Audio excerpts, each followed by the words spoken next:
Here, post-game, Hope College women's basketball victorious in the rivalry this afternoon over Calvin College. From our left, Francesca Buchanan, Olivia Voskuil, and head coach Brian Morehouse. Coach Morehouse, if you could begin with an opening statement. Hope Calvin, 2,700 people, tight game all the way through. What more can you ask for as a student athlete? What more can you ask for as a coach in this rivalry? Feel very fortunate to come out with a victory at home. Loved our crowd energy today with all 2,700 people, and I think that was definite home court advantage.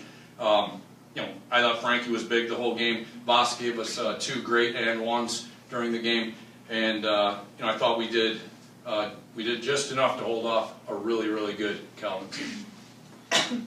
Before we get to Voss's layup, so defensively, you guys held them without a basket in the final 3 minutes of the game. They were 0 for 8. Everything but 2 was from the field. Missed some layups. Talk about stopping them defensively. What was that like? How are you guys able to hold them? Well, they put us into some tough mismatches during that game, and we actually went small ball for a while. We played 4 guards to try to match up better with Lordsma. We really didn't have an answer for her in the second half. I think she had 16 points. We could not keep her off the rim, and so we tried to go small. That was minimally successful, but I was happy with our defense overall. I did think we closed the game very strongly, and I thought we made some free throws down the stretch, which were big ones. And Voss, your 2 layups, missed the free throws unfortunately, but what was that like, just getting those 2 layups, I should say, and just getting that energy? What was that feeling like? Yeah, there's a lot of energy. A lot of people, and so for the first time playing in DeVos with that many people, that was really fun. But we worked a lot on getting to 2 feet and drawing the fouls. So. And in addition, you fouled out Rachel Warner, so that's also a big deal. What was the mentality like when you were talking after that layup? You made it here. She's gone. And you guys say anything about that, or was it just focus on not us? Really. I didn't even realize. I mean, I did eventually once I shot the free throw, but originally I was like, oh yeah, that's your fit.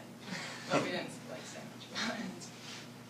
And Frankie, your play inside was really good today. You seemed to get to the basket with ease at times. Other times it was difficult. But what was that like going up against Rachel and those? Yeah, I mean, they're great players. Hope, Calvin, great players all around. It was just good, to be able to get low and get a post up and have my guards feed me. They're great. We work on it every day at practice.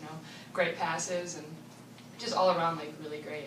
And we worked a ton in post and perimeter, just getting low, getting to 2 feet, like Boss said, was that shot fake. Ooh, get them every time. She got it a couple times. I got it a couple times. Some of our guards got it a couple times. So yeah, that was a good feeling.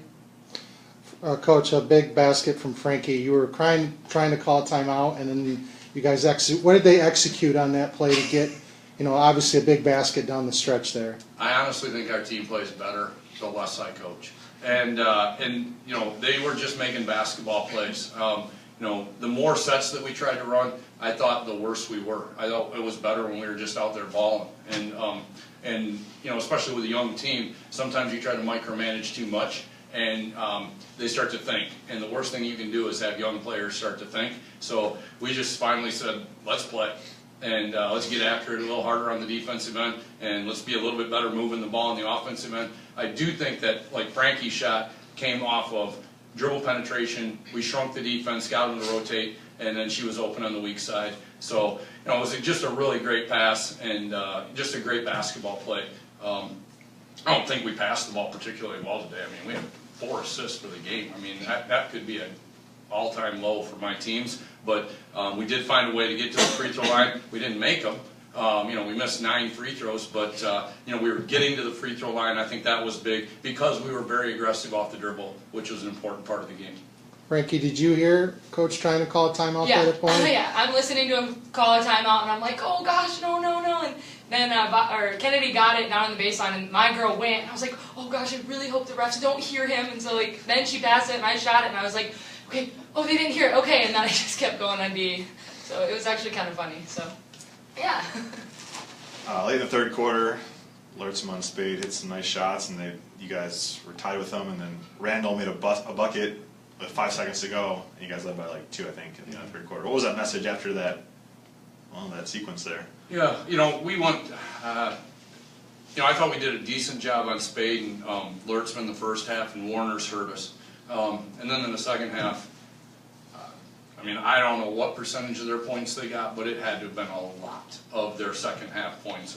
If they had 28 points in the second half, those two had to have almost all of them. I know Becca Richards got a layup off a flex cut a couple times, maybe 4, but I bet you of their 28 points, I bet you they had 22 to 24 of them in the second half. We did a decent job on them in the first half, but in the second half, they got it going. The third quarter was what not to do on defense by Hope College and giving up 40 points to them. So it was good that we got that squared away for the fourth, held them to 8. I thought that was obviously a huge moment in the game. We got that quarter break. We settled our kids down. We talked about defensive principles, went out, and I thought we executed a lot better in the fourth quarter. Brian, this has been a rather challenging stretch for you guys playing some high-quality teams. What have you seen in the growth of your team to where you are now, having played what you did, and you'll have to do another gauntlet when the league play continues? I sold our team, and there are 2 great things happened today. One, we got to win. Second, half of you got your first Calvin game under your belt, and that's big.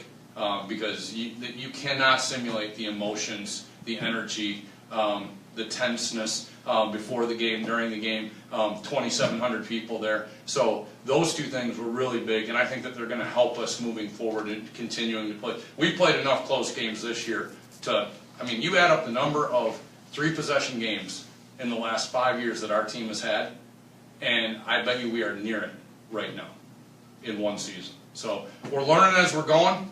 But the big thing is, we're winning. Coach, I like to